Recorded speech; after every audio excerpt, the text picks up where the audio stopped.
What if someone won the War of 1812?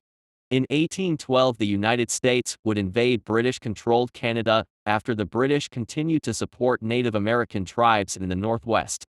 The British would push out the Americans and invade the United States, even burning down the White House, but after the Battle of New Orleans, they decided to sign a white peace in which no land was annexed by anyone and where the United Kingdom stopped supporting the Tecumseh Confederacy. To this day, keyboard warriors from both the United States and Canada would claim that it was in fact their side who defeated the other, while Brits largely forgot it as in 1812, and today, they care more about the Napoleonic Wars. But what if that didn't happen? What if someone won the War of 1812? In the first timeline, the Battle of New Orleans ends in a decisive British victory, and after some more victories, they forced the United States to make peace. But during the war, Federalists from New England would secede with British support, and Spain would also fully join the war. The United States would have to recognize the British claims in Oregon, which also contains Washington and Idaho, and recognize the independence of New England. Lastly, the United States have to recognize the Tecumseh Confederacy, which becomes a British dominion, and pay reparations, bankrupting the young nation.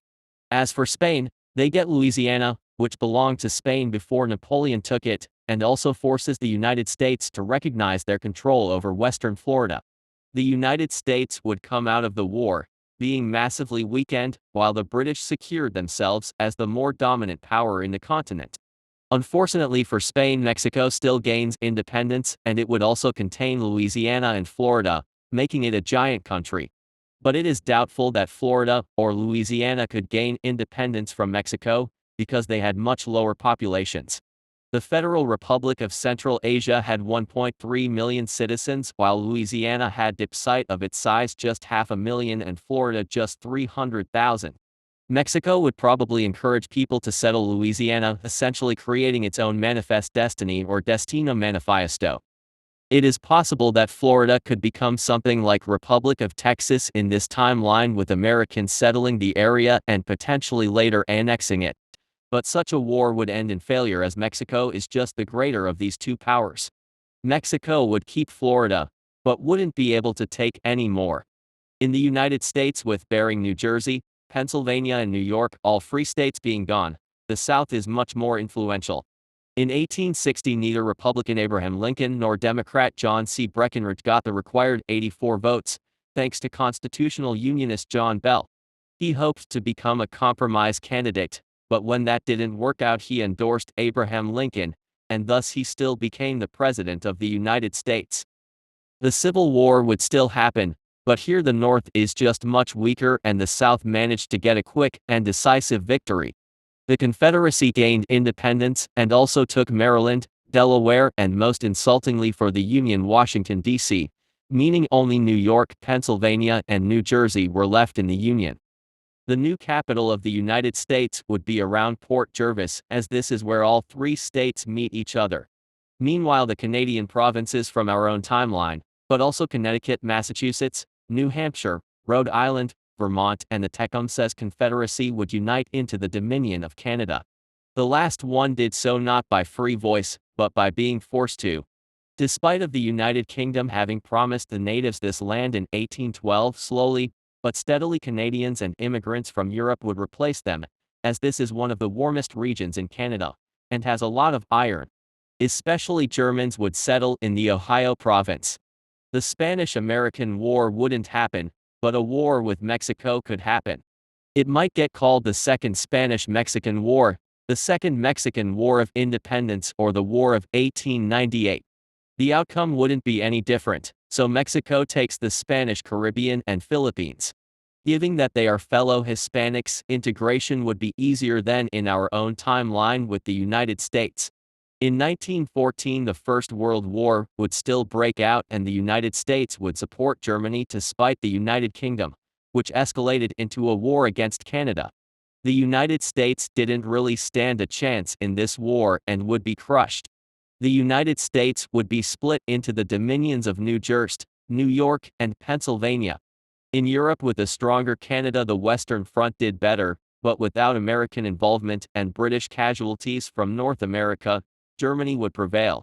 In the post-war peace, nothing changes in the West and in the African colonies, as Germany trades French and Belgian lands for said colonies. While they held on to their eastern holdings, the Soviet Union launched an invasion in 1919 or 1920 just before the war ended. They annexed Ukrainian lands west of the Dnipro, most of Belarus, with the rest going to Lithuania, and most of Livonia, with the rest being turned into the Duchy of Courland and Semigalia. In Europe, the war didn't change much. Most borders stayed the same. Only German gains in the east and the creation of the Soviet Union were different than in 1914. Given the horrors of the war and the Western Allies no longer being allied to Russia, another war seems unlikely. The German Empire would be the most powerful nation in Europe, while the United Kingdom on the seas. Their power was, however, not eternal. In 1991, the Soviet Union collapsed.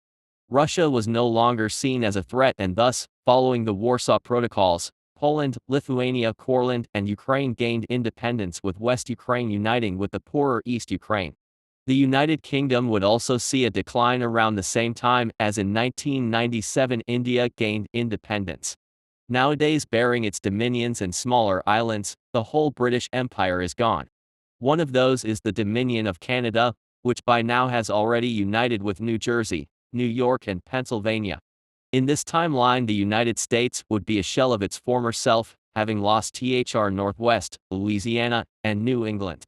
Things wouldn't improve with the loss of the South, and then finally with the dissolution in World War I. Britannia would still rule the waves. In this second timeline, the Americans defeat the British and manage to take all of British Canada. For the United Kingdom, it wasn't much of a loss, as they instead focused on Napoleon, but for the Americans it was a great success. The Federalists would die even harder to opposing the war, and we still end up with Democratic-Republican control that transforms into the Democratic and National Republican, later Whig, later Republican Party. The Canadian provinces would become the states of New Brunswick, New Scotland, Newfoundland, North Canada, and South Canada, with the rest becoming the Hudson Bay Territory and the Arctic Territory. But it would take a lot of time before these 5 states actually become states, for 2 reasons. First, Canada was filled with loyalists who wouldn't be happy to be part of the United States. They would rebel constantly against the federal government, as they feel like being occupied by a foreign nation. The United States would have to probably keep a lot of soldiers there, and the whole thing could end with Americans outpopulating the Canadians. Second, all of these would be free states, as you can't grow cotton in an icy tundra, which would greatly imbalance the free state-slave state balance. This could be fixed in the Spanish-American War. It's possible that the United States would extend even further, taking everything James K. Polk wanted to take. These new territories would eventually become the states of Baja, Sonora, Chihuahua, Rio Grande, and Yucatan, all at the same time as the previously mentioned Canadian states. With Spain and Russia giving up their claims in Oregon, the territory falls to the United States without much opposition. The Civil War likely still happens with a larger South and a larger North, and the outcome isn't really any different than in our own timeline. Eventually, Manitoba, Saskatchewan, and Washington would gain statehood too, and after 100 years, the idea of Canada simply wouldn't exist. It'd be like Louisiana or Oregon, a place that once was annexed into the United States, that no longer has its own separate identity and is part of multiple ones. By now, Canadians are fully integrated, wave the American flag, love burgers, drive trucks, shoot with guns, and hate Brits.